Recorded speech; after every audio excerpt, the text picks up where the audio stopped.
নাবিল অভিমান করে, সস্তা। হ্যাঁ, সস্তাই তো। সোনা রঙ্গে নজর বোলাবে কেবল গ্রিক দেবতা রূপী প্রেমিক। অন্য কারো সাধ্য কি তাতে ধ্বংসাত্মক চাহনি নিক্ষেপ করার? নাবিল মন্ত্রমুগ্ধের মতো স্থির হয়ে চেয়ে রইল তার সারল্য চলন বলনে।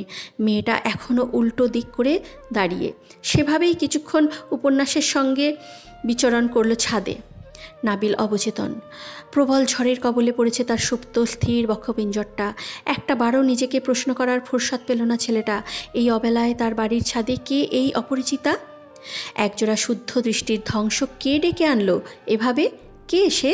কে তুমি চন্দ্রমল্লিকা? চৈতন্য ফিরল কারো আওয়াজে। একটা ডাক ভেসে আসলো সিঁড়ির দিক থেকে, আর একটা মেয়েলি কণ্ঠ। নাবিলের সর্বনাশিনী এবার চোখ ফিরিয়ে চাইল। তবে এবার যা দেখল তা দেখার পর পৃথিবীর শ্রেষ্ঠ নির্বোধ মনে হচ্ছে। এই মুখটা পরিচিত। তাকে দেখা মাত্রই বৈদ্যুতিক গতিতে একটা হাওয়া ধাক্কার বেগে এসে লাগলো নাবিলের মুখে। নাটক সিনেমাতে নায়করাই কাকে প্রথম দেখার সিনটা যেমন হয় তেমন অভিনয় জগতের ডিরেক্টরদের টাকা খরচ করে যে হাওয়ার ব্যবস্থা করতে হয়, সেই হাওয়াটাই নাবিলকে প্রকৃতি দিল বিনা বিনিময়ে। একটা ঠান্ডা শীতল হাওয়া। ব্যাপারটা আকস্মিক এবং কাকতালীয়। কি দেখলো ছেলেটা? নিজের চোখকে বিশ্বাস করতে পারল না। নিজের চোখে বিশ্বাস করানো দুঃসাধ্য। নাবিলের হাত আপনা আপনি বুকের মধ্যে চলে যায়। হালকা ব্যথা হচ্ছে বক্ষপিঞ্জরে। সমান তালে বুকটায় কেউ তীব্র উল্লাস নিয়ে ঢাক ঢোল পিটিয়ে দামামা বাজিয়ে চলেছে। কেউ জানান দিয়ে যাচ্ছে কাঠফাটা রোদে নাবিলের এক মায়াবতীর প্রেমে পড়ার গল্প। কেশবতীর নারী সুলভ দেহের পোশাকেরা রোদ পোহাচ্ছে। নাবিল প্রেমে পড়ল কাঠফাটা রোদে, প্রেমে পড়ল ওদের রোদ পোহাবার ছুতোয়। আচ্ছা, প্রেমে পড়ার এমন অদ্ভুত দৃষ্টান্তও বুঝি হয়? এভাবে প্রেমে পড়া যায়? যাই বোধহয়। এই যে নাবিল পড়ল, ভয়ঙ্কর প্রেমে পড়ল। কেমন একটা লাগছে, কিন্তু কেমন লাগছে নাবিল জানে না। শুধু জানে চোখের সম্মুখে নিজের বিধ্বস্ত পরিণতি দেখল সে। এই ভয়ঙ্কর দিনটি আসা কি খুব জরুরি ছিল? এমন একটা রুক্ষ বৈশাখে তার আগমন হওয়াটাই কি জরুরি ছিল? দিলে তো মনের গহীনে চুপটি করে বসে থাকা প্রেমের সুবাহটাকে মুক্ত করে। এবার ওদের ঠেকায় কে? প্রজাতির ন্যায় অবাধ্য হয়ে ডানা ঝাপটাচ্ছে, প্রজাপতির ন্যায় অবাধ্য হয়ে ডানা ঝাপটাচ্ছে। এই যে হৃদয়টা বুঝিয়ে চাতক পাখির মতো হাঁসফাঁস করতে করতে বেরিয়ে আসতে চাইছে। কি হবে ছেলেটার এখন? প্রাণটা যে গলা পর্যন্ত এসে বাঁচার আকুতি নিয়ে বড্ড দাপাচ্ছে। এ কি নিষ্ঠুরতা রূপ তোমার মেয়ে? সাগর বুঝালো, না নাবিল, ভাইয়ের হুট করেই মূর্তি স্ট্যাচু হয়ে যাওয়ার কারণ। সে বসেছে জানলার উল্টো পিঠ হয়ে। ভাই এমন ধ্যানমগ্ন হয়ে কি দেখছে তখন থেকে? নাবিল হুট করেই উঠে পড়ল। ছাদঘর ছেড়ে ডাইনিং রুমে গিয়ে ঢকঢক করে 2 গ্লাস পানি খেলো। শার্টের হাতায় উল্টো পিঠ দিয়ে অস্থির ভঙ্গিতে কপালের ঘাম মুছল। একটা লম্বা শ্বাস ফেলে পুনরায় ফিরে যাওয়ার উদ্দেশ্যেই পা বাড়াতেই রান্নাঘর থেকে বড় চাচির উদ্বিগ্ন কণ্ঠে শুধায়, কিরে বাপ, এমন হাঁপাচ্ছিস কেন? খারাপ লাগছে? এদিকে আয় তো, দেখি জ্বরটা এলো কি না আবার। নাবিল বাত সাধল। জ্বর নেই, ঠিক আছে বড় মা। বলেই চোরের মতন হন্তদন্ত পায়ে ছুটল দোতলায়। নিজেকে লুকিয়ে রাখা জরুরি আজ। এই করুণ রূপটাকে কাউকে দেখানো যাবে না, কাউকে না। শাহিনা বেগম বিভ্রান্ত মুখে চেয়ে রইলেন ওর যাওয়ার পানে। বিমর্ষ দেখাচ্ছে নাবিলকে। কি হলো ছেলেটার হঠাৎ? সিঁড়ি দিয়ে ওঠার সময় নীরার সঙ্গে দেখা। শাড়ি পরেছে মেয়েটা, চোখ মুখে একরাশ আনন্দ। কোথায় যাচ্ছে বোধহয়? কোথাও যাচ্ছে বোধহয়। দেখা মাত্র নীরা পথ আটকে এক গাল হেসে আবদারি ভঙ্গিতে বলল, তোমাকেই খুঁজছিলাম নাবিল ভাই, ভালোই হলো দেখা হয়ে। নাবিল জবাব দেয় না। ভেতরটা কেবল পালাই পালাই করছে। এই প্রথম এত অস্বস্তি আঁকড়ে ধরল তাকে। একটু বাহিরে যেতে পারবে? আমার আর বর্ষার জন্য 2টো রজনীগন্ধার গাজরা এনে দাও। খোপাটা বড্ড বেমানান লাগছে ওটা ছাড়া। নাবিল ঘোর লাগানো নজরে ওর মুখের দিকে চায়। কি ভেবে তড়িঘড়ি করে চোখ সরিয়ে সিঁড়িতে দৃষ্টি ফেলল।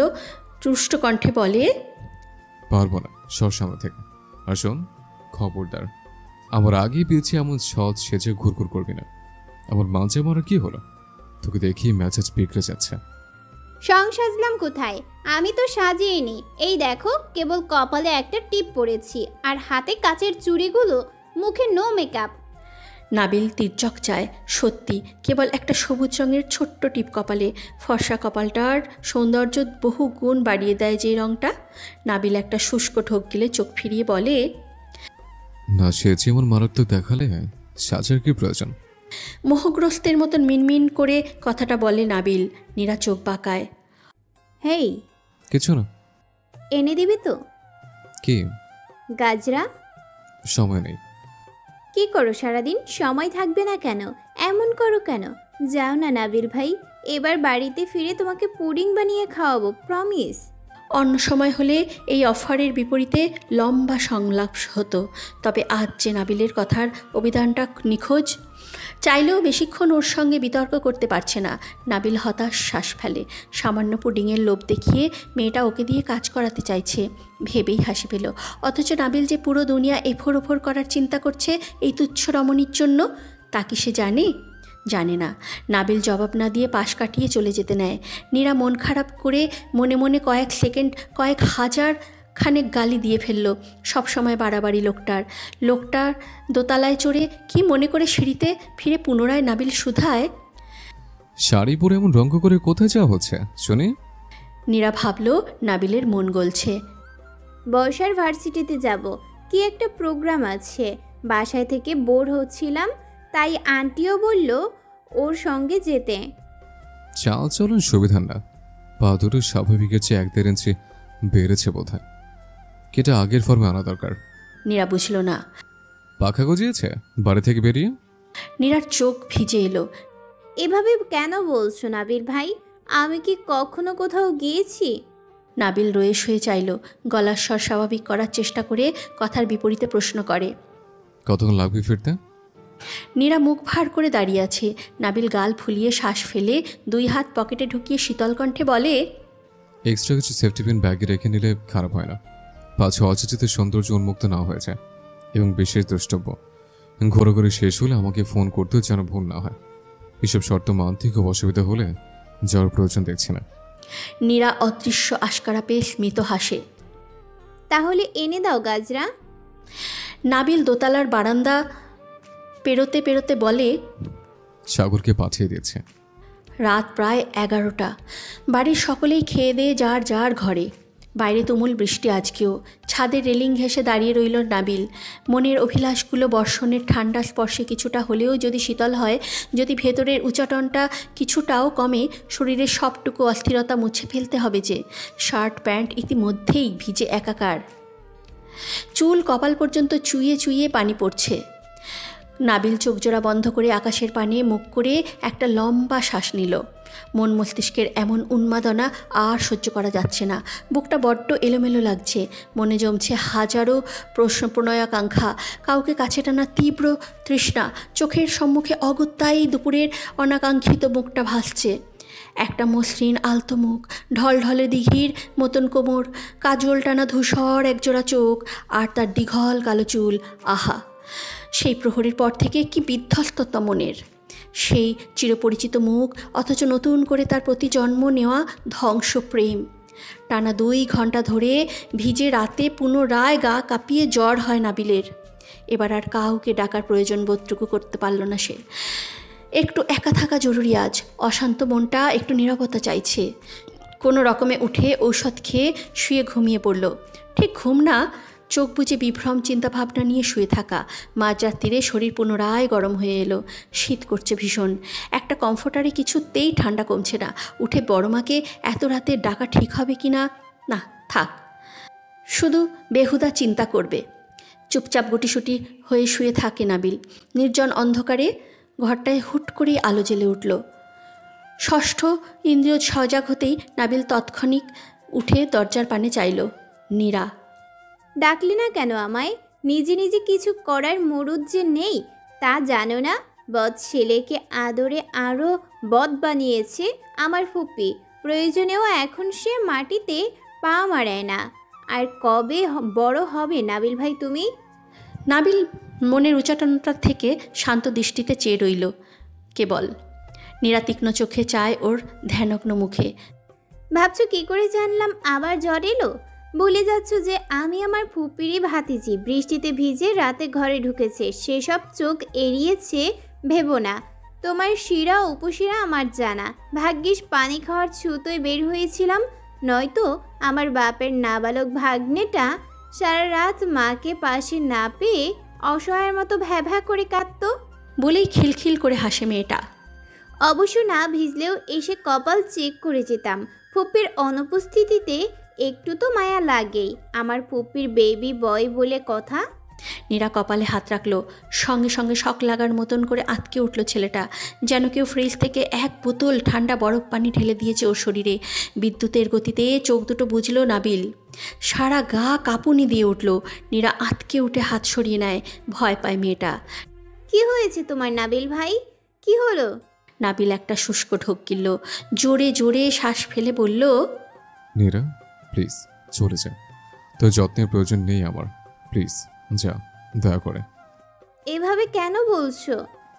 বুঝতে পারছিস না তুই? কথা শোন লক্ষ্মীটা, কিছু হয়নি আমার। ঘুমা রুমে গিয়ে। এত রাতে এইভাবে এসছিস, কেউ দেখলে ব্যাপারটা ঠিক দেখাবে না। নীরা হতবাক হয়ে চেয়ে রইল। এমন নরম আর ব্যথিত আচরণ নাবিল ভাই কখনোই করে না। কি হলো হঠাৎ? কেউ দেখলেই কি মনে হয় আজ নতুন এসেছি তোমার কাছে? ফুপ্পি তোমাকে দেখে রাখতে বলল গতকাল জ্বরের খবর শুনে। আমি কিন্তু ফুপ্পিকে নালিশ করব এমন ছেলে মানুষই করলে। তুমি এমন কেন করছো? জ্বরে গা পুড়ে যাচ্ছে। একটু শান্ত হয়ে বসো নাবিল ভাই। নাবিল ক্লান্ত চোখে চাইল ওর মুখে। মেয়েটা কেন বুঝছে না ওর সান্নিধ্য নাবিলকে অসম্ভব পোড়াচ্ছে। মায়াবী মুখটা যে আজকের পর থেকে মনোযোগ দিয়ে দেখা মানে নির্ঘাত খুন। কেন বুঝতে পারছিস না নীরা? কেন চেয়েছি বিপদ বাড়াচ্ছিস? তুই কি জানিস না নাবিলের যা পছন্দ তা সে যে কোনো মূল্য আদায় করে ছাড়ে? তবে কেন বারবার কাছে টানছিস? কেন? ভাবতো ভাই, মেজাজ খারাপ হচ্ছে। যাব না। কি করবে শুনি? নাবিল মুখ গম্ভীর করে কপালে হাত ঠেকিয়ে বসল। নীরা হাতে থাকা লেবুর শরবতটা ওর সম্মুখে ধরে। মাকে মিস করছো তো? জ্বর অসুখটা এমনই, কেবল মাকে মনে করার ছুতো। ফুপির জ্বর হলে তোমার লেবু শরবত বানিয়ে দিত। আজ না হয় আমিই দিলাম। মনের অসুখটা অন্তত কমুক। নাবিল তির্যক দৃষ্টিতে এক পলক চেয়ে গ্লাসটা হাতে নিয়ে বিনা বাক্যে সবটুকু শরবত শেষ করলো। মনে মনে হতাশ শ্বাস ফেলে। মনের অসুখ সারানোর কৃত্রিম প্রচেষ্টা করছে মেয়েটা। সাপ হয়ে দংশন করে আবার নিজেই ঝাড়পোছ করার মতন ঘটনা। হয়েছে, উদ্ধার কর আমায় এবার, যা ফুট। নীরার ভেঙচি কেটে শেষবারের মতন কপালে হাত ছোয়ালো। ঔষধ খেয়েছিলে? হুম। জ্বর হলে তোমায় কেমন ইনোসেন্ট লাগে নাবিল ভাই। আহারে, মুখটা একেবারে শুকিয়ে গিয়েছে। বলেই পুনরায় ঠোঁট টিপে হাসল নীরা। নাবিল চাইল এক পলক। হিংসা হচ্ছে খুব, রাগও হচ্ছে। কারো দুর্দশা দেখে একটা মানুষ এত সুন্দর করে কেন হাসবে? ইচ্ছে করলো ওর ঠোঁট জোড়ায় তালা ঝুলিয়ে দিতে, সুহাসিনীর স্নিগ্ধ হাসির স্থপা টানতে। নীরা ঘরটা একটু সময় নিয়ে গোছালো যাওয়ার আগে। দেখতে লাগছে সদ্য বিয়ে হওয়া সাংসারিক কাজে ব্যস্ত নববধূর মতো। নাবিলের ইচ্ছে করলো ঘরটা পুনরায় এলোমেলো করে দিতে। এতটা এলোমেলো যতটা করলে নীরার কাজ এই জন্মেও ফুরাবে না। ইচ্ছে করলো হাত দুটো শক্ত করে ধরে আবদারি স্বরে বলতে, আজ সারা রাত আমার পাশে বসে হাসতে পারবি নীরু? তোর হাসির শব্দে বড্ড আরাম পাচ্ছে। বিশ্বাস কর, আমার মনের অসুখ কেবল হাসিতেই সারতে চাইছে। কিন্তু বলল না। মনের কথা মনে রেখেই চাপা পড়ে রইল। জ্বর হয়েছে বলে কি চিরুতের মুখে আজ এত মিঠা কথা? নীরা ওর খোঁচাটা ধরতে পারল। বলা যায়। বাহ, তুচ্ছ অসুখের দেখছি ক্ষমতা ভালোই। তবে আজন্মেই অসুখ বসুক, না হয় শাহরুখ, কিংবা দেখা দিক ৯-৬ রূপে ৬ ঋতুতে। নীরা ভ্রু কুচকে চাইল। কথাবার্তা আজ একটু বেশিই অদ্ভুত লাগছে লোকটা। নীরা ঝুঁকে এসে বলল, মিস্টার নাবালক, ঘুমিয়ে পড়ুন। মাথার তার কয়েকটা ছিঁড়েছে বোধহয়। রেস্ট নিন, ঠিক হয়ে যাবে। আর প্রয়োজন হলে অবশ্যই ডাকবেন। নাবিলের দৃষ্টি মহাবৃষ্টির ন্যায় স্থির। নীরার মুখভঙ্গি স্বাভাবিক। গ্লাসটা পাশে রেখে কম্পিউটারটা ঠিকঠাক গায়ে জড়িয়ে নিল। নাবিল কি ভেবে সঙ্গে সঙ্গে চোখ ফিরিয়ে নিল আবার। হচ্ছেটা কি আজ তার সাথে? পরিচিত আমিত্ব আজ এক তুচ্ছ রমণীর সম্মুখে এত সহজে হার মানবে কেন? দৈব বলে কি তার ঐশ্বরিক ক্ষমতা? নীরা থমকায়। এই সম্বোধন নীরার পরিচিত না। এ কি নামে ডাকছে নাবিল ভাই ওকে?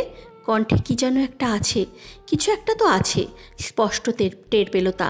নীরা ছোট্ট করে জবাব দেয়, তুই শাড়ি পরে কখনো বাইরে বের হবি না। নীরা ঘাড় ঘুরিয়ে চায়। কেন?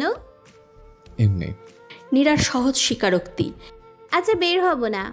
এক চিলতে গর্বিত হাসল নাবিল। তা কেবল সেই দেখল। নীরা প্রস্থান নিল। সাথে রেখে গেল একটা দীর্ঘ অতৃপ্ত রাত আর কপালে ওর উষ্ণ কোমল ছোঁয়া। সেই রাতে নাবিলের আর ঘুম হলো না। হবেই বা কী করে? জলজান্ত একটা মানুষের ধ্বংস ডেকে এনে তাকে আবার সেবা শুশ্রূষা করা হচ্ছে। এত নাটক কি করে করিস নিরু? কি করে পারলি এই অবলের এমন নগ্ন ক্ষতিটা করতে? তুই বড্ড পাষাণ। ক্ষতি যখন করেছিস তো আরেকটুখানি না হয় পাশে বসতিস, ক্ষয়ক্ষতির হিসেব শুনতিস, আর একটু ছতিস কপালে তোর নরম হাতটা। খুব কি ক্ষতি হতো বল? নাবিল কম্পিউটারটা ভালোভাবে জড়িয়ে বিমোহিত হাসল। কানের কাছে কেউ এসে ওর দশাকে ব্যঙ্গ করে বেশ রসিয়ে রসিয়ে গাইছে। আর এভাবেই নরম বালিশে তোমার ওই চোখের নালিশে বেঁচে থাক রাত পরীদের স্থান, ঠোঁটে নিয়ে বেঁচে থাকার গান। ইদানিং জয়নাল শিকদারের মন মেজাজ বোঝার উপায় থাকে না। স্বভাবসুলভ, সারাক্ষণই তিনি গুরুগম্ভীর এবং কঠিন ধাঁচের মানুষ। গত 3 দিন ধরে ছোট মেয়েটার খোঁজ জানলেও একটিবারের জন্য জিজ্ঞেস করেননি মেয়ের কথা, কিংবা এতটুকু রাগ ঝরালেন না কারোর ওপর। প্রসঙ্গই তোলেননি ওকে নিয়ে। আমিনা বেগম স্বামীর এই নীরবতাটুকুকেই ভয় পায়। রেগেমেগে কিছু বলে দিলে অন্তত বোঝার ফুরসত থাকতো ভেতরে কি চলে। মীরার সঙ্গে আজ 2 দিন ধরে আমিনা বেগমের কথা হয়। মেয়েটা ভালো আছে। শ্বশুরবাড়ির লোক নাকি সাদরেই গ্রহণ করেছে ওদের। অর্থই যে সুখ বয়ে আনতে না সেটা তিনি বোঝেন। প্রকৃত প্রাপ্তি একটা যোগ্য মানুষের। রাতুলের পরিবার মীরার বাবার সঙ্গে কথা বলে বিষয়টা পারিবারিকভাবে মিটমাট করতে চায়। ছেলেটা ভালো, ফ্যামিলিটাও ভালো, উচ্চশিক্ষিত ছেলে। হোক না পারিবারিক সূত্রে কৃষি খামারির কাজ, তাতে কি? তার মেয়েটা তো ভালো আছে। আমিনা বেগম গতকাল থেকেই এই বিষয় নিয়ে স্বামীর সঙ্গে একটা মিঠা আলাপ সারতে চাচ্ছেন। কোনোভাবে যদি লোকটার পাহাড় সম রাগ সমতলে নামানো যায়। স্বামীর চেয়ারের পাশে দাঁড়িয়ে চোরা চোখে পর্যবেক্ষণ করছেন তখন থেকে। জয়নাল শিকদার নির্লিপ্ত ভঙ্গিতে নাস্তা সারছিলেন। স্ত্রীর ভাবভঙ্গি খেয়াল করে খাওয়া অবস্থাতেই শুধালেন, কিছু বলবে? ধ্যানমগ্নতা কাটল আমিনার। তবে লোকটার ভারী স্বরে ভয়ে শিথিল হয়ে এলো শরীর। চরম দ্বিধাদ্বন্দ্বের বেগ পুইয়ে শেষমেশ মিনমিনে কণ্ঠে মুখটা খুললেন তিনি। একটা আবদার রাখবেন আমার? যদি তোমার মেয়েদের প্রসঙ্গ ব্যতীত অন্য প্রসঙ্গের আবদার হয়, নিশ্চয় রাখবো। কোনো আবদার ফেলেছি আজ অবধি? তোমার নিষ্কোষে বলো। বেশ ঠান্ডা গলায় কথাগুলো বললেন জয়নাল। স্বামীর শীতল হুঁশিয়ারিতে চুপসে গেলেন আমিনা। স্ত্রীকে চুপ থাকতে দেখে জয়নালও আর কথা বাড়ালেন না। যা বোঝার বুঝে ফেললেন। স্বামী নীরবতা আর চিন্তা শতগুণ বাড়িয়ে দিচ্ছে। মেয়েগুলোর জন্য পরাণ পড়ছে তার। অ্যালার্ম লাগিয়েও ঘুম থেকে উঠতে দেরি হয়ে গেল নাবিলের। জ্বর একটু আধটু আছে, তবে সেসব আপাতত তোয়াক্কা করলে চলবে না। তারা আছে। নিলয় বেবিটাকে রিসিভ করতে হবে এয়ারপোর্ট থেকে আজ। শোয়া থেকে এক লাফে উঠে কোনো রকমে ফ্রেশ হয়ে একটা কালো শার্ট জড়ালো গায়ে নাবিল। টেবিলে এসে তাড়া দিল নাস্তার জন্য। বড় মা, বাদ দাও, লেট হলে ব্যস্ত হতে হবে না, আমি বাইরে থেকে খেয়ে নেব, সময় নেই। শাহিনা তোর জলদি পায়ে ডিম ভেজে নিয়ে এনে রাখলেন টেবিলে। শেষ? এত তাড়াতাড়ি তাড়া দিচ্ছিস কেন? কোথাও যাচ্ছিস নাকি? নাবিল তির্যক চেয়ে গর্বিত স্বরে বলে, ডোনাল্ড ট্রাম্পের সঙ্গে জরুরি বৈঠক আছে। আর মানুষ পেলি না? অবাক দৃষ্টিতে চায় নাবিল, যেন বড়মা খুব গুরুতর অন্যায় কথা বলে ফেলেছে। এমনভাবে কেন বলছো? তুমি জানো বিশ্ব কূটনীতিতে তার কত অবদান? মানুষে উগ্রতা, দেশে দেশে যুদ্ধ লাগানো, ধর্মে ধর্মে বিবাদ সৃষ্টি করতে কত পটু সে জানো। এমন একজন মহামানবকে কিনে তোমরা যাচ্ছে তাই এইভাবে ইগনোর করো? Not fair. বর্ষা মাত্রই কোচিনের জন্য বের হবে। রেডি হয়ে ডাইনিংয়ে বসতে বসতে ওর কথার প্রত্যুত্তরে বলে, ফেয়ার আনফেয়ারের হিসাব তো ভালোই জানেন নাবিল ভাই। তা এই যে আপনি বছর 2-1 নিজের বাড়িতে পা মারান, রক্তের মানুষদের সাথে কি দেখা সাক্ষাৎ নেই, কন্ট্যাক্ট নেই, এসব কি আনফেয়ার না? নাবিল খেতে খেতে বলে, তুমি আবার কোথায় থেকে উদয় হলে? টেকনাফের কথা টেনে তেঁতুলে নিয়ে যাওয়ার স্বভাব তো ভালোই আছে। টানাটানে বাদ দিয়ে পেট পুড়ে খাও। খেয়ে দিয়ে বড় হও। আমি বাড়িতে বছরে আসি আর দশকে আসি। বাড়ি আমারই থাকবে। আর তুমি আপাতত আমার বাড়ির টেম্পারারি ভাড়াটিয়া। বিয়ে করে স্বামী বাড়ি গেলেই এহসান মঞ্জিল তোমাকে টাটা বাই বাই করে দেবে। বর্ষা বড়মার দিকে দুঃখে দুঃখে মুখ করে চায়, ঠোঁট উল্টে বলে, দেখলে বড় মা, তোমাদের গুণধর ছেলের কথা শুনলে? আমি নাকি এহসান মঞ্জিলের ভাড়াটিয়া। আমি তার বাড়িতে ভাড়া থাকি? এত বড় অপমান! ওনাকে কিছু বলবে না তোমরা? নাবিল ঠোঁট টিপে হাসে। শাহিনা বেগম তীক্ষ্ণ চোখে এক পলক বর্ষাকে দেখে নিয়ে মুচকি হেসে বলল, ভাড়াটিয়ারাও চাইলে মালকিন হতে পারে, শুধু মালিকের মন রাখতে জানতে হয়। নাবিল কথার মারপ্যাচ বোঝে না, আপন ভঙ্গিতে খাচ্ছে, সেভাবেই জবাব দেয়, হ্যাঁ বড় মা, কানা ভরের শোকেটারি কিছু একটা ধরে বিদায় করে ওকে। আমার বাড়িতে টইটি করে আর কত ঘুরবে, এসব ভালো দেখায় না। বর্ষা টলমল চোখে চায় শাহিনের পানে, চোখে চোখে কত নালিশ করেন। শাহিনা বেগমও চোখের ইশারায় আশ্বস্ত করে ওকে। ছেলে মেয়ে দুটোর বাচ্চামো দেখে হেসে ফেলেন তিনি। ঘরে ফিরে একটা শার্টও আয়রন করা না পেয়ে বিরক্ত হলো নাবিল। বহু ডাকাডাকির পর নীরার দেখা পাওয়া যায়।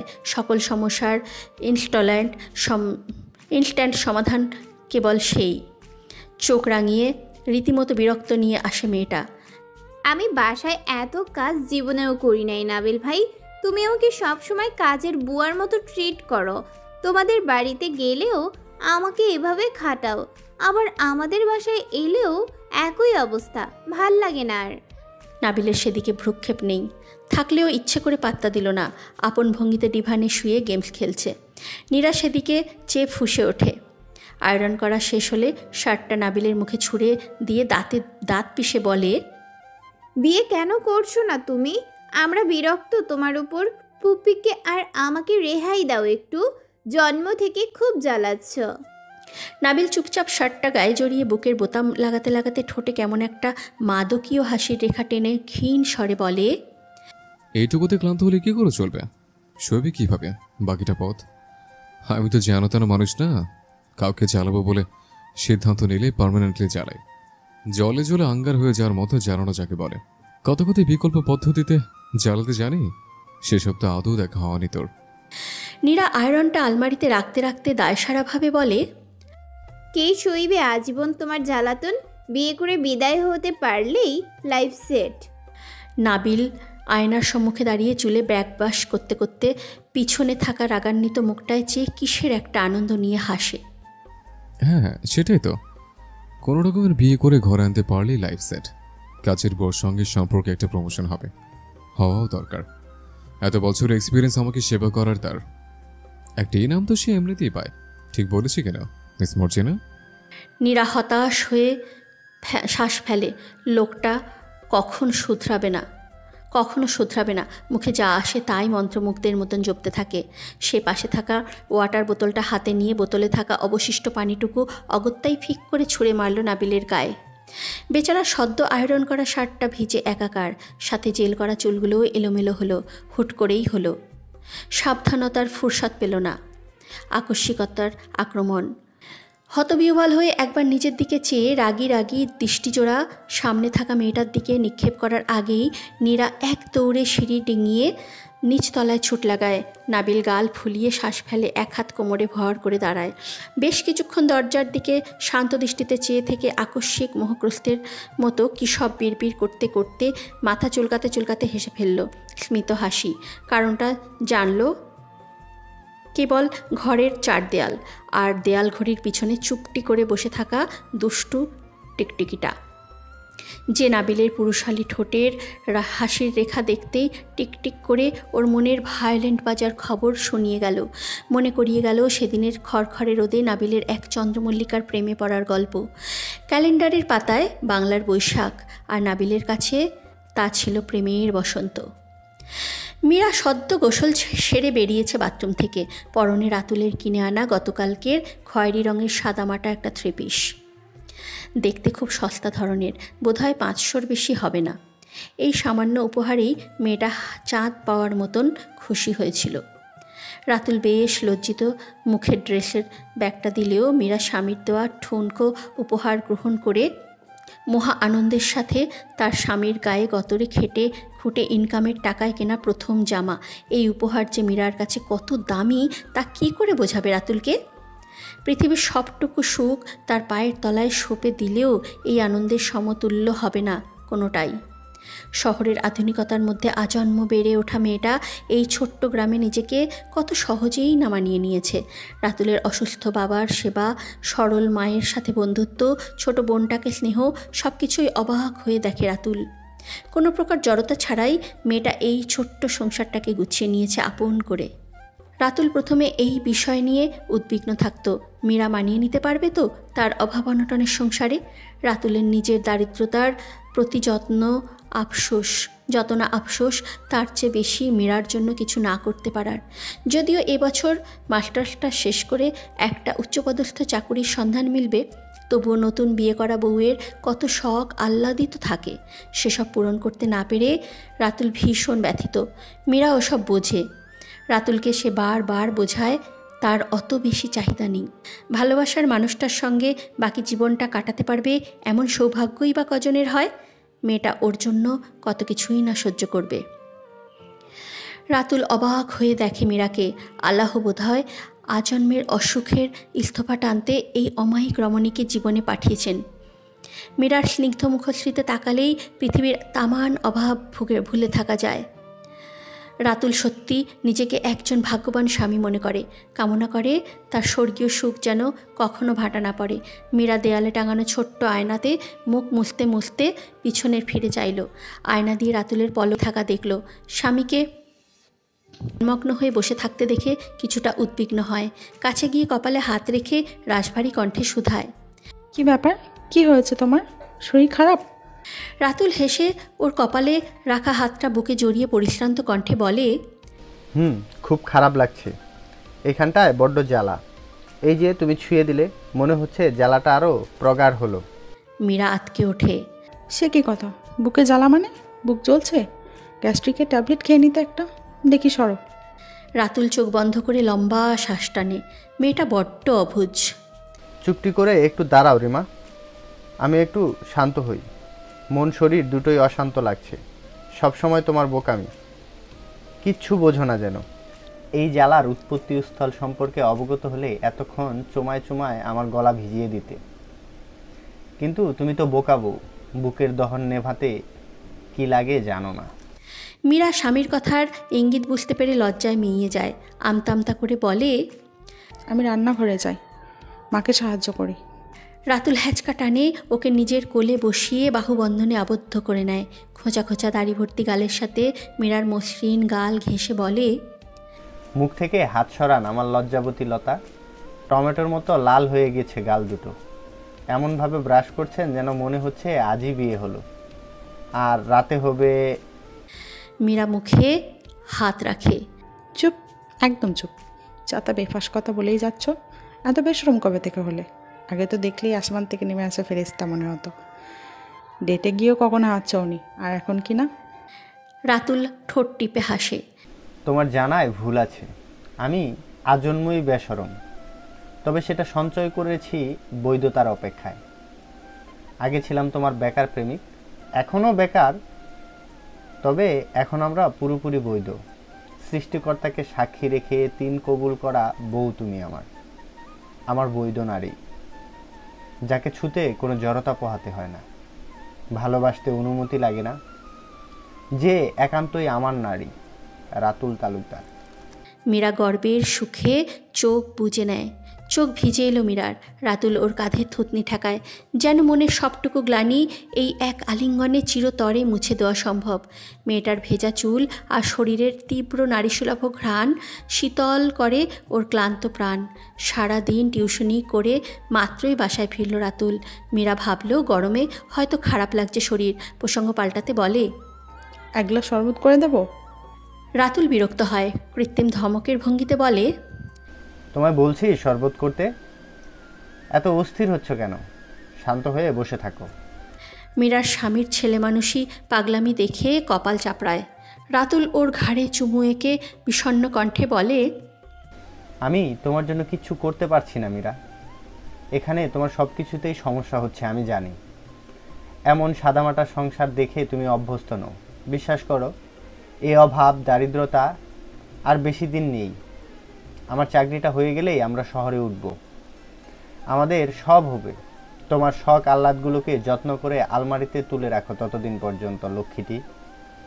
তোমার স্বামী দরিদ্র হলেও তার আত্মা বিশাল। তোমাকে রানীর মতো করে রাখার আমার খুব যে ইচ্ছে। মীরা ঝাড়ি দিয়ে ওকে নিজের কাছ থেকে ছাড়িয়ে নিল। মুখটা গম্ভীর করে কিছুক্ষণ আগের গুছিয়ে রাখা জামাকাপড়গুলো সেলফ থেকে বের করে এলোমেলো করে দিল। কাঁদছে সে। রাতুল বুঝল না হুট করেই এমন করার কারণ। নিঃশব্দে মীরার পাশে বসে। জান, কোনো ভুল হয়েছে আমার? মীরা প্রত্যুত্তর না করে ওকে পাশ কাটিয়ে যেতে নিতেই রাতুল হাত দিয়ে হ্যাঁচকা টান মেরে ওকে খাটে বসায়। মীরা অনেকক্ষণ ধস্তাধস্তি করল নিজেকে ছাড়ানোর। পুরুষালী শক্তির কাছে বরাবরের মতোই হার মানল ওর ছোট্ট নারী দেহ। ছাড়ো, ছবে না আমায়। তুমি খুব খারাপ। আমি কি তোমাকে কখনো বলেছি আমার বিলাসবহুল সংসার লাগবে? অমুকের অমুক আছে, আমারও লাগবে? বলেছি তোমাকে? কতবার বারণ করেছি এসব বলবে না আমায়। তুমি আমায় নিয়ে এভাবে অনুশোচনা করলে আমার কত খারাপ লাগে জানো? ছাড়ো তো। রাতুল ওর গালে পরপর 5টা চুমু খেয়ে পরম আবেশে শক্ত করে জাপটে ধরল। তোমার রাগটাকে আমি খুব ভয় পাই সোনা। আমার কারণে তুমি কষ্ট পাবে ভাবলেই বুকটা পুড়ে যায়। এই যে দেখো, কান ধরলাম, আর বলবো না। Promise promise promise. এবার খেতে দাও লক্ষ্মীটি, খিদে পেয়েছে খুব। কি রেঁধেছ? মীরা মুখে আধার নামিয়ে চায়। মানুষটার ক্লান্ত মুখটার দিকে চাইলে ইচ্ছে হয় পৃথিবীর সবচেয়ে বিলাসবহুল খাবারটা তার সামনে এনে দিতে, সবটুকু সুখ আর পদধূলিতে রেখে দিতে ইচ্ছা হয়। এই সবই প্রাপ্য। ঘরে বাজার নেই, আলু ভর্তা, করলা ভাজি আর ডাল করেছি। মীরার চুপসে যাওয়া মুখের দিকে চেয়ে রাতুলের বুক ভার হয়। তোমার পছন্দ হয়নি খাবার? হোটেল থেকে আনবো? মীরা বুকে কিল বসিয়ে প্রকট রাগ দেখায়। বলেছি একবার আমার খাবার পছন্দ হয়নি। তুমি ক্লান্ত হয়ে এসে এসব দিয়ে খেতে পারবে কিনা সেটা ভেবে মন খারাপ হচ্ছে। রাতুল হো হো করে হাসল, যেন বিরাট কৌতুক করেছে বোকা বউটা তার। খাবারের মেনুর কথা শুনে এমন ভঙ্গিতে ঠোঁটের হাসির রেখা ফোটালো যেন পৃথিবীতে আলুর ভর্তা, করলা ভাজি কিংবা ডালের চেয়ে সুস্বাদু খাবার আর অন্যটি হয় না। তাহলে তো আজকে মধ্যাহ্ন ভোজটা বেশ জমবে। বিবি জানের হাতের আলু ভর্তা মানেই অমৃত। 5 তারকার চিকেনও ফেল। বসে আছো কেন মাই পার্সোনাল শেফ? যা আছে নিয়ে আসো তাড়াতাড়ি। খিদেতে পেটে ইঁদুর দৌড়াচ্ছে। আমি কিন্তু রাঁধতে জানি না, যদি খারাপ হয়। রাতুলের কণ্ঠে গর্ব। হলে হবে, আমার বউ খারাপ রাঁধলেও সবাইকে আনন্দ নিয়ে খেতে হবে। বেশ তৃপ্তি করে হাত চেটে পুটে খেল রাতুল। মীরা পাশে বসে ওর খাওয়া দেখল। কি অসাধারণ একটা মানুষকে বিয়ে করেছে মীরা। কত অল্পেতে সন্তুষ্ট সে। বিশেষ চাহিদা বলতে একটু ভালোবাসা। তার স্বামীটা বর্তমান সময়কার বেপরোয়া স্বামীদের মতো না। নেশাপানিতে তার আগ্রহ নেই, না আছে অবৈধ পথে উপার্জন করে হুট করেই বড় হয়ে যাওয়ার লালসা। গায়ে গতরে খেটে খাওয়া খাঁটি মানুষ সে। শরীরে পুরুষালী ঘাম মিশিয়ে বাড়ি ফেরা শক্তিশালী লোক, যে জানে নিজের শখ শৌখিনতা উৎসর্গ করে পরিবারের জন্য ঢাল হয়ে দাঁড়াতে। বাবা মায়ের আদর্শ ছেলে, ছোট্ট বোনের অনুপ্রেরণা আর প্রেয়সী স্ত্রীর একমাত্র গর্ব। ক্লান্ত পরিশ্রান্ত দেহ নিয়ে মীরার বুকে মাথা ঢলে ঘোরে ঘুমায় সে এয়ার কন্ডিশনের অফিসে দিন কাটায় না মাসে একটা দিন খায় 5 তারকার রেস্টুরেন্টে। রোদে পুড়ে বৃষ্টিতে ভিজে হেঁটে কিংবা লোকাল বাসে ঘুরে ঘুরে টিউশনি করানো নিরলস এক সংগ্রামী মহাপুরুষ সে, যে নিজের চেতনায় স্বাধীন এবং নির্ভীক। মীরার রাতুল সহজভাবে সুখী হয়ে যাওয়া সরল মানুষ।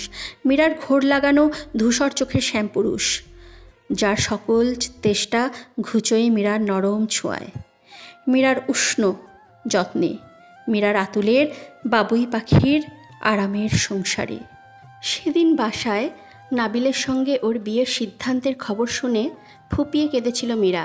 প্রেমিক থাকার সত্ত্বেও নাকি আপন ফুপাতো ভাইকে বিয়ে করতে হবে।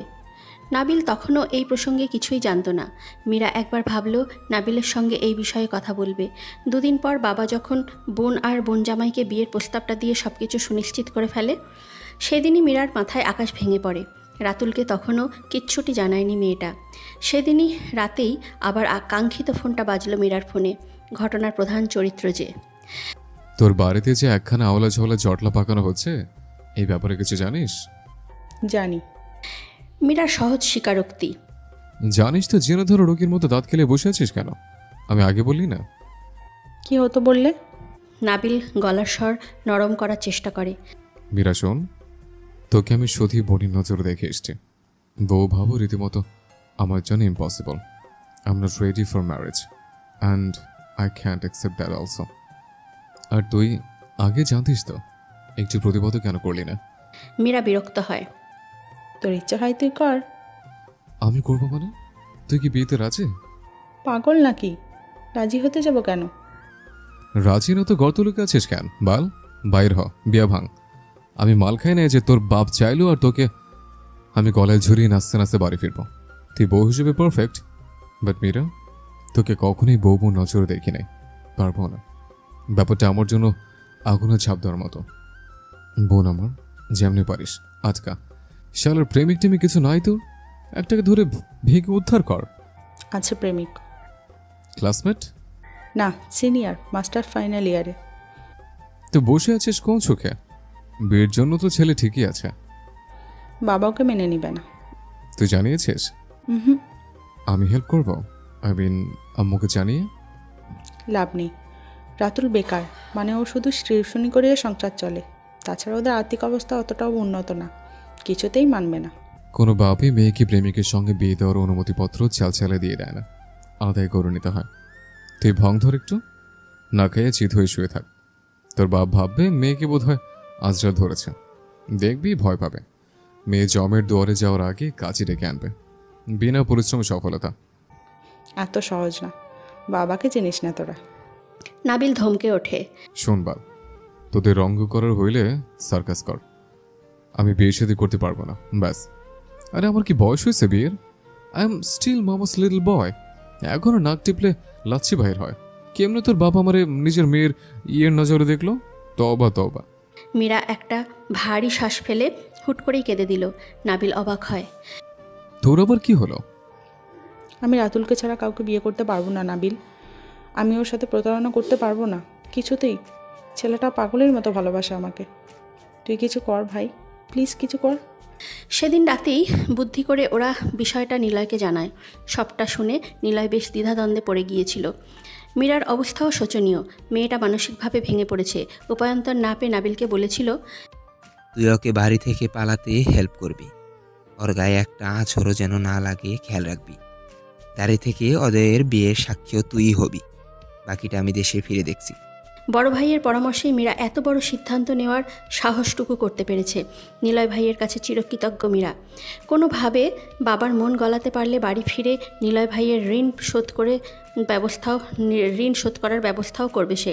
সেসব ভেবে ঠোঁটের কোণে হাসি রেখা ফুটে ওঠে মীরার। বিয়ের 1 মাস আগের ঘটনা।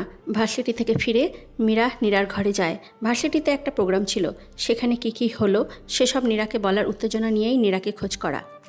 ঘরে নীরা ছিল না, কোচিংয়ের জন্য বাইরে ছিল।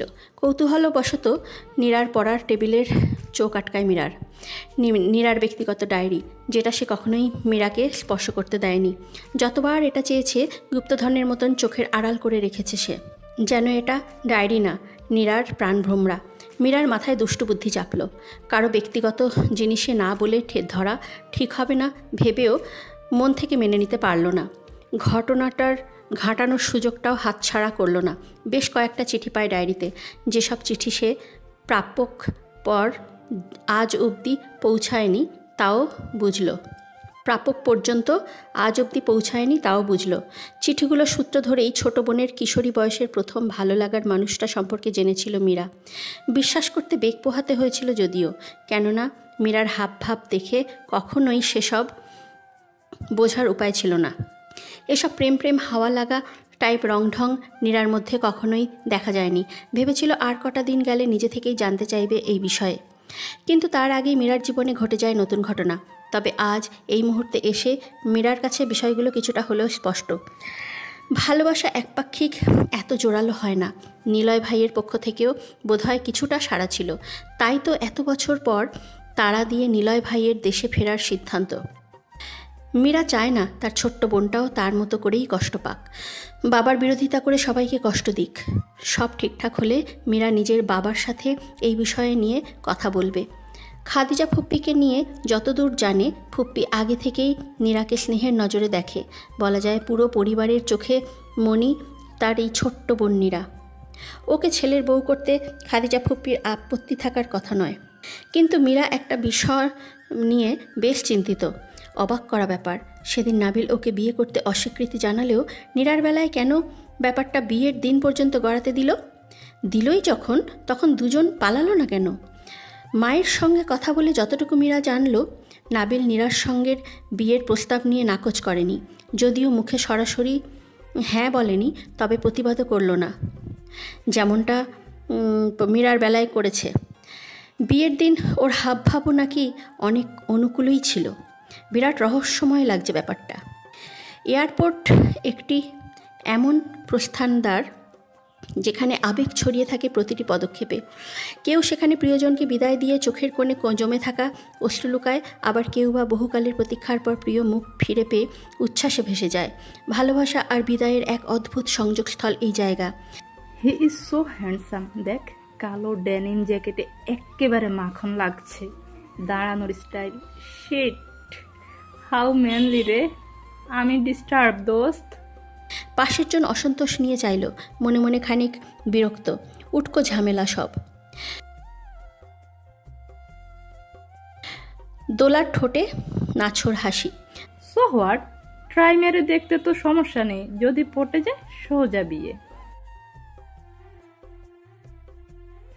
জাস্ট কিডিং, বাট আমার একটু লাইন মারতে ইচ্ছে করছে। ভেরি ফানি দোস্ত, আমরা আমাদের ফ্রেন্ডকে রিসিভ করতে এখানে এসেছি। This is not right time. Randomly and weird প্লেসে তুই অচেনা একটা ছেলেকে লাইন মারবি? It seems so lame. ছেলেটা ছেঁচড়া মনে করবে। And are you gonna propose him? দোলার ঠোঁটে দুষ্টু হাসি। ঠিক প্রপোজ না, একটু বাজিয়ে দেখি, কি বলিস? পাশের জন হতাশ শ্বাস ফেলে। ভেতরে ভেতরে গোপন বিরোধিতায় যুদ্ধ বিগ্রহ চলল তার। মনে মনে হিংসেও হচ্ছে, তবে মুখে প্রকাশ না চালিয়ে কিছুক্ষণ গম্ভীর মুখে চেয়ে হুট করে প্রতিক্রিয়া পরিবর্তন করে সহমতসূচক চোখ মারল। বান্ধবীর আশকারা পেয়ে পুনরায় দোলা দৃষ্টি ফেলে কয়েক কদম দূরত্বে দাঁড়িয়ে থাকা সুপুরুষটির দিকে। পাখির মতো চঞ্চলতা ভাবভঙ্গিতে, অথচ এক দেখায় ঘায়েল হয়ে যাওয়ার মতন সুদর্শন। চলন বলন আকর্ষণ করছে ভীষণ। এয়ারপোর্টের অ্যারাইভাল টার্মিনালে হাতে সাদা কাগজ নিয়ে দাঁড়িয়ে আছে নাবিল। খানিক পরপর ঘাড় বেঁকিয়ে কাকে যেন খুঁজছে, সাথে সাগর। হাতের কাগজে লাল রঙের মার্কার পেনের কালিতে বড় বড় ইংরেজি অক্ষরে লেখা, নিলয় বেবি, নাবিলস হেয়ার। হাতঘড়িটায় চোখ বুলিয়ে পুনরায় গেটের দিকে তাকালো। অপরিচিত এত লোকমুখের ভিড়ে নিলয় ভাইয়ের দেখা নেই, অথচ এতক্ষণে তার এসে পড়ার কথা। বিরক্তিতে কপাল কুঁচকে এলো। আশেপাশে চেয়ে কত রকমারি গল্পই না দেখছে। কেউ প্রিয়জনকে বিদায় দেওয়ার শোকে নাক টেনে ফুপিয়ে কাঁদছে, কেউ তো আবার কাছের মানুষকে কাছে পাবার আনন্দে প্রবল উত্তেজনা নিয়ে অপেক্ষার প্রহর গুনছে। কিন্তু ভাই কোথায়? নাবিলের বেবিটা কোথায়? Excuse me. অপরিচিত নারী কণ্ঠে চেতনার ব্যাঘাত ঘটে। নাবিল কৌতূহলবশত পাশ ফিরে চায়। অল্প বয়সী একজন তরুণী ভীষণ বিনয়ী দৃষ্টিতে চেয়ে আছে ওর পানে। ঠোঁটে অজানা হাসি, বেশভূষায় অতিরিক্ত মডার্ন ধাঁচের। কপালে ভাঁজ ফেলে নাবিল। পাশে এত খালি জায়গা পড়ে থাকতেও মেয়েটার এমন ঘেঁষে দাঁড়ানোর অর্থ বোধগম্য হলো না। জি বলুন। আপনি কারোর জন্য অপেক্ষা করছেন? মানে আপনার শুভাকাঙ্ক্ষী কেউ আসবে? আমার ভাই আসবে। নাবিলের সহজ কণ্ঠ। কিছু মনে না করলে আমি কি আপনার পাশে, এখানটায় দাঁড়াতে পারি? আমারও ফ্রেন্ড আসবে ইউএসএ থেকে। একা একা দাঁড়িয়ে বোর্ড হচ্ছিলাম, মনটাও ভালো নেই। আমরা চাইলে কথা বলতে পারি যতক্ষণ না আমাদের কাঙ্ক্ষিত লোকেরা আসছে। আই হোপ আপনি মাইন্ড করছেন না। নাবিল মনে মনে বিরক্ত হয়, উপরে উপরে তাচ্ছিল্য করে হাসে। এসবে সে অভ্যস্ত। এদের সাইকোলজি বোঝা খুব কঠিন নয়। অ্যাটেনশন সিক করতে চাইছে মেয়েটা, চোখ দুটো বলে দিচ্ছে তা। মনে মনে প্রবল রাগ জমলেও চেপে গেল সেসব। মেয়েটা যে আকার ইঙ্গিত ওকেই লোভাতুর দৃষ্টিতে দেখছিল, তখন থেকে তা ঠিকই স্পষ্ট হলো। এমন কত ব্যক্তিত্বহীন রমণীরা যে তাদের একাকিত্বের গল্প বলে সহানুভূতি নিতে আসল, সেসব ভোলার অবকাশ নেই। অতি কুৎসিত পদ্ধতি তাদের, তবে অসহ্য লাগে তার। নারী জগতের এমন নোংরা অধঃপতন বড়ই দৃষ্টিকটু। তার ঘরেও তো মা নামক একজন নারী আছে খালা, মামি, চাচি, কাজিন, বোনেরা। এদেরকে তো কখনোই এমন করতে দেখেনি নাবিল। আধুনিকতার নামে এই সমাজের বিহায়াপনা মোটেও প্রশংসনীয় নয়। এতে তাদের সম্মানের জায়গাটুকু ক্ষীণ হয়, নষ্ট হয় কোমলতা। মেয়েটা উত্তরের আশায় দাঁত বের করে কেমন লাজুক ভঙ্গিতে হাসছে। নাবিল বিরক্তিতে কপাল কুঁচকায়। অসহ্য লাগলো সেই হাসি। মনে মনে বলে, ছ্যাঁচড়া ছ্যাঁচড়া, শৈশব লাগে তোর? নাতি নাতিদের মুখ দেখার আবদার করেছে? এমন ভেবলির মতো আকামে স্মরণ পর কি আছে? নাবিল ভ্রু জড়ায়। খানিক দূরত্ব টেনে মেকি হেসে দৃঢ় গলায় বলে, দাঁড়িয়ে যখন পড়েছেন তখন আর সভ্যতা থেকেই পারমিশন চাওয়ার প্রয়োজন দেখছিল। আমার বাপের ব্যক্তিগত সম্পত্তি হলে না হয় নাকচ করার উপায় থাকতো। যেহেতু সাইনে যে বড় করে হজরত শাহজালাল আন্তর্জাতিক বিমানবন্দর লেখা, তাই চাইলেও আপনাকে কিছু নগ্ন তেতো কথা শোনাতে পারবো না। তবে অনুরোধ করতে পারি, আম্মাজান আর বৌজান ব্যতীত বাদবাকি সকল নারীর সঙ্গে অ্যালার্জি আছে। সরু যেতে বলেছি না? তবে নিরাপদ দূরত্বে মেপে দাঁড়াতে পারেন। মেয়েটা চরম অসন্তুষ্ট হয়, সাথে অবাকও। আপনি ম্যারিড? নাবিল মাথা উপর নিচ করে। জি, নির্ভেজাল বিয়ে। রাজ্যের অসন্তুষ্টি চোখে মুখে তার, সাথে ব্যতীত হয় হৃদয়। ম্যারিড তো কি হয়েছে, আমি তো আর আপনার কোলে চড়ে বসছি না, পাশেই দাঁড়িয়েছি। এইটুকুতে মহাভারত অশুদ্ধ হয়ে যাওয়ার কথা না? নাবিল চোরের মতো ফিসফিস করে বলে, এই যে সাথে একটা গোয়েন্দা দেখেছেন? সম্পর্কে সে আমার শালা, কাজকার বড় একেবারে শালার মতে। পরনারীর সাথে ঘেঁষাঘেঁষি করে দাঁড়িয়েছে শুনলে বোনের কানে লাগবে। এসব শুনলে তার শ্রদ্ধেয় বোন ওরফে আমার সুইট 16 বউ আমাকে মারবে, রাতে ঘরে ঢুকতে দিবে না। আপনার কারণে একজন অবলা নববিবাহিত পুরুষ ঘরের বাইরে রাত কাটাবে। ব্যাপারটা কেমন মানবতা বিরোধী কাজ হয়ে যায় না? সুইট 16 মানে আপনার ওয়াইফের বয়স 16? জি। মস্করা করছেন? জি না, বউ নিয়ে কখনোই মস্করা করি না। কেবলই এক জায়গাতে আমি সক্রেটিস কিংবা আইনস্টাইন লেভেলে সিরিয়াস। একটা 16 বছরের মেয়ের বিয়ের বোঝে কি? সে তো যখন বিয়ে করেছিলাম তখন 16 ছিল, এখন 19। আদর করে বলি 16। তবে ঠিকই ধরেছেন, প্রথম কিছু বুঝতো না, বড্ড জ্বালাতন করত। আদর্শ লিপির মতো করে ধরে ধরে শেখাতে হয়েছে। বলা যায় বউকে কোলে পিঠে গড়ে বড় করেছে। এখন সে মাসাল্লাহ সবই বোঝে, এমনকি আমাকেও বোঝে। ছাত্র থেকে শিক্ষিকা আর নাবালিকা থেকে সাবালিকা হয়ে ওঠার হিরণময় প্রমোশন, সবই অভিজ্ঞতার ব্যাপার, বুঝলেন? মেয়েটা নাক মুখ বাঁকিয়ে আগা গোড়া চাইল, দেখেই বোঝা যাচ্ছে অপ্রত্যাশিত। উত্তরে দারুণ বিরক্ত সে, সমান তালে দুঃখী। এত সুদর্শন ছেলে কিনা এত তাড়াতাড়ি বিয়ে করে ফেলল। পৃথিবীটা এত নিষ্ঠুর কেন? সাগর এতক্ষণ চুপচাপ দাঁড়িয়ে সবটাই দেখল। মনে মনে গগন কাঁপিয়ে হাসলেও ভাইয়ের অভিনয়কে রিয়েলিস্টিক করার জন্য নির্লিপ্ত রইল।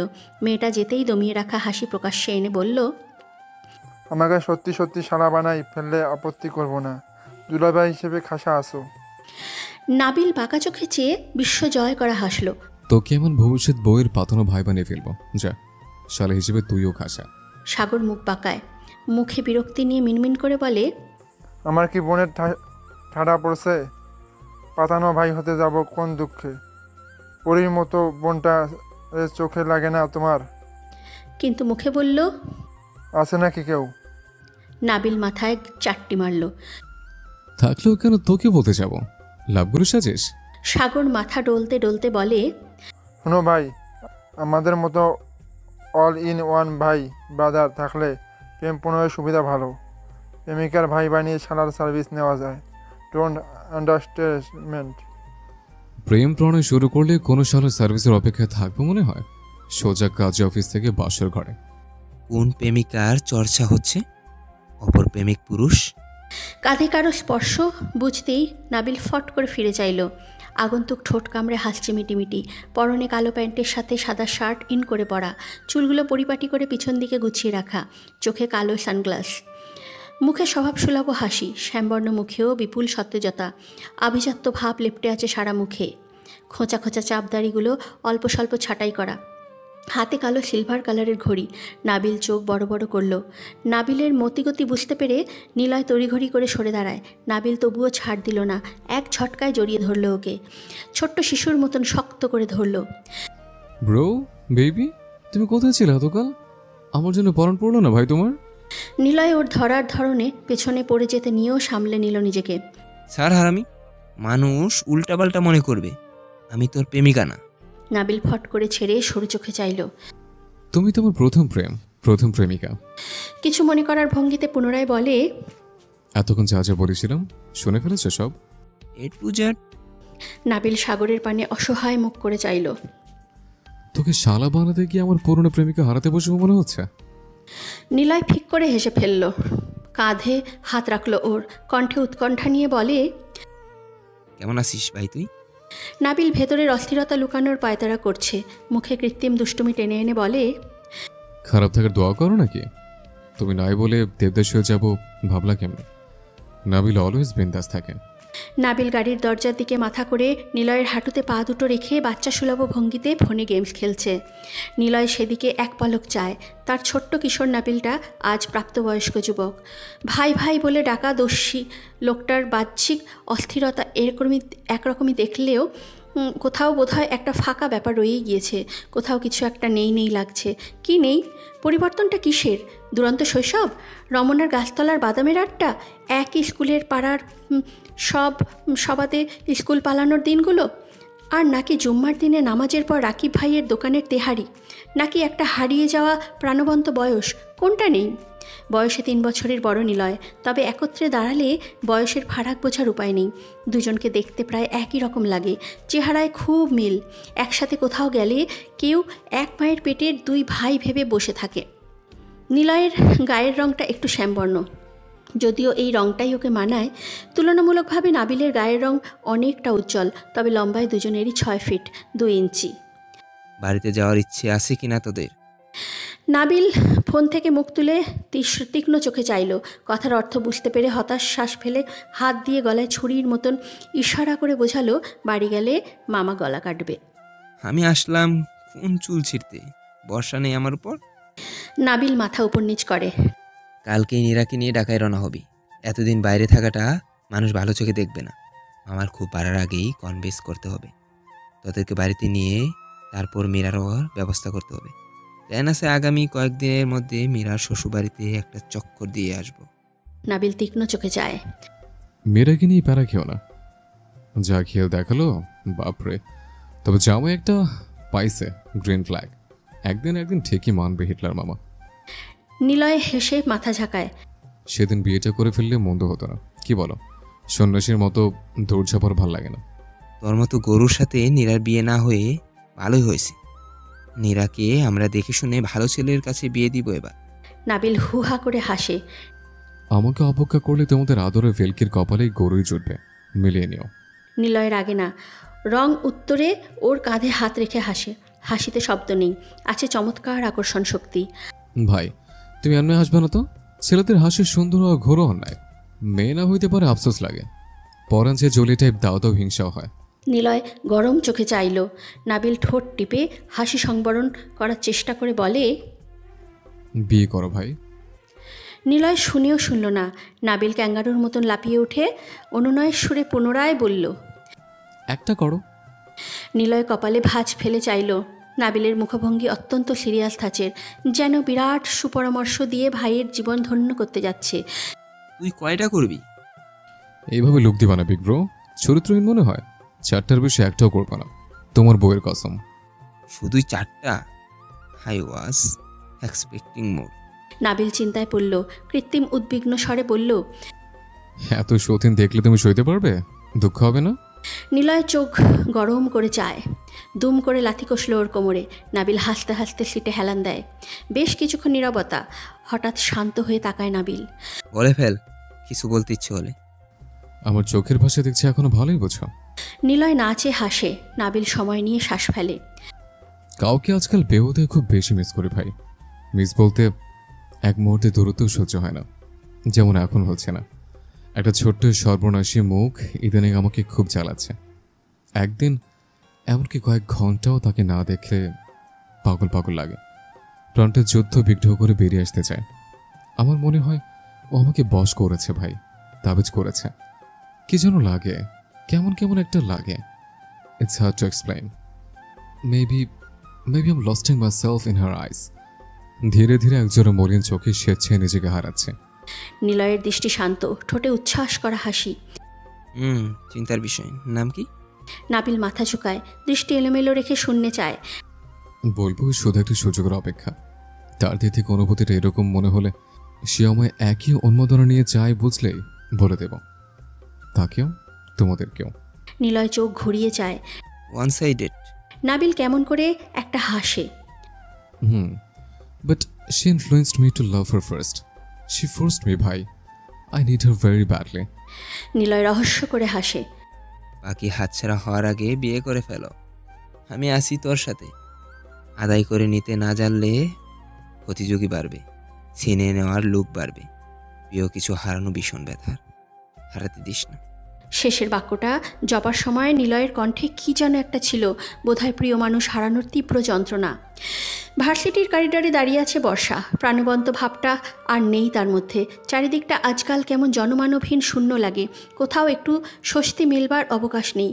পৃথিবীটায় বহুদিন ধরে বহু দোটানায় জরাজীর্ণ। ঝাপসা ঝাপসা লাগে সব। মনের মধ্যে হাজারো উচ্চতনতা, হাজারো প্রশ্ন। কাকে শোধাবে সেসব? বিনা অনুমতিতেই চোখের কোটর পার করা পানিটুকু মুছে ফোনের স্ক্রিনটা অন করলো। ওয়ালপেপারে চোখ বুলিয়ে ম্লান হাসলো। কেমন নেশা ধরানো মায়ার চাহনি নিয়ে চেয়ে আছে লোকটা। দৃষ্টিতে কেবলই অপ্রতিরোধ্যতা। ছবিটা বর্ষা তুলেছিল দাদির 40 দিন। সেদিনও নাবিল ভাইয়ের পরনে সাদা পাঞ্জাবি। রংটা তাকে খুব মানায়। ছাদের প্যান্ডেলে গেস্টদের খাবার বাড়ার মুহূর্তে চুপিসারে ছবিটা তুলেছিল বর্ষা। ওকে ছাদের দরজা ঘেঁষে দাঁড়িয়ে থাকতে দেখে ডেকে নাবিল বলেছিল, এদিক ওদিক না ঘুরে বসে পড়লেই তো পারো। আমি তো লোকের ভিড়ে খেতে পারবো না ভাইয়া। ঘরে পাঠিয়ে দেব? পরে খাবো। পরে আবার কি? বেলা কত হলো খেয়াল আছে? বাড়ি ভর্তি কত লোক। ঘুরে ঘুরে করো না, ঘরে যাও, কাউকে দিয়ে পাঠিয়ে দিচ্ছে, আরাম করে খাও। একবার ঈদের দিন বিকালে আসলেন নাবিল ভাই। যদিও তারপর থেকে প্রতিবারই ঈদের দিন বিকালে তিনি আসেন দাদুকে দেখতে, তবে সেদিন ছিল প্রথম। বর্ষা কেবলই রেডি হয়েছিল বান্ধবীদের সাথে ঘুরতে বের হবে বলে। নিচে নেমেই ঈদের চাঁদটাকে সেদিন বিকালে দেখা। সবুজ রঙের একটা পাঞ্জাবি পরেছিলেন তিনি। নিচে নামতেই অজানা কৌতূহলে পা থমকে যায়। নাবিল ভাই উল্টো পিঠ হয়ে বসেছিলেন। পুরুষালী চওড়া পিঠের মালিককে চিনতে অসুবিধা হলো না বর্ষার জীবনে তুমুল প্রেমের বর্ষণ নামানো সেই মানুষটা সেদিন ফিরে তাকানো মাত্রই বর্ষার পৃথিবী এলোমেলো হয়ে যায়। ওর বুকে তাণ্ডব মাতিয়ে লোকটা সেদিন কত সহজ স্বরে বলেছিল, আরে বর্ষণ যে, কোথায় যাচ্ছ? মানুষটার সাথে কখনোই 2-1 মিনিট আলাপন হয় না বর্ষার। টুকরো টুকরো সংলাপ, এতেও প্রাণ খুঁজে পায় মেয়েটা। শরীর বেশ শিহরণ বয়ে যায় লোকটার একটা ডাকে। ভীষণ লাজুকতায় মিলিয়ে যায় মেয়েটা। বর্ষার ধ্যানমগ্নতা কাটে, তবুও প্রশ্নটা বুঝতে কয়েক সেকেন্ড লাগলো। ওর জড়তার কারণ বোধহয় সেদিন আঁচ করতে পেরেছিল শাহিনা। ওর হয়েই তিনি উত্তর করেন, বান্ধবীদের সাথে টার্না হলের দিকে ঘুরতে যাবি মনে হয়। কিরে, সেখানেই যাবি তো?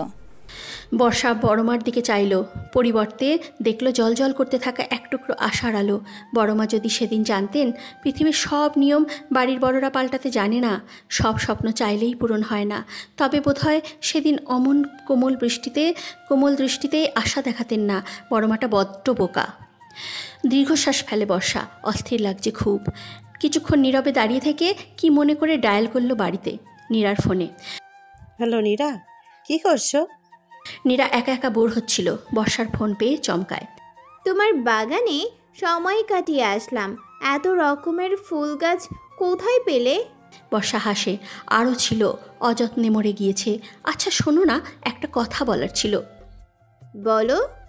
কিছু খাবে তুমি?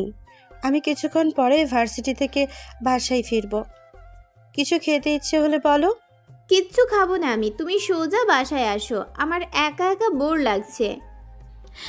বেশ কিছুক্ষণ নীরবতা। বর্ষার ভয় হচ্ছে, সত্যিটা বললে যদি ভুল বোঝে নীরা। নীরা, আমি বোধহয় নাবিল ভাইয়ের মতো কাউকে একটা দেখলাম, ওই যে ধর্মসাগর পাড়ের দিকে। সাথে একটা মেয়েও ছিল। আমি নিশ্চিত না ওইটা উনিই কিনা, তবে পেছন থেকে দেখে এমনটাই মনে হলো। ওনার কি কোনো গার্লফ্রেন্ড আছে? তুমি জানো এই বিষয়ে? নীরা বিভ্রান্ত হয়।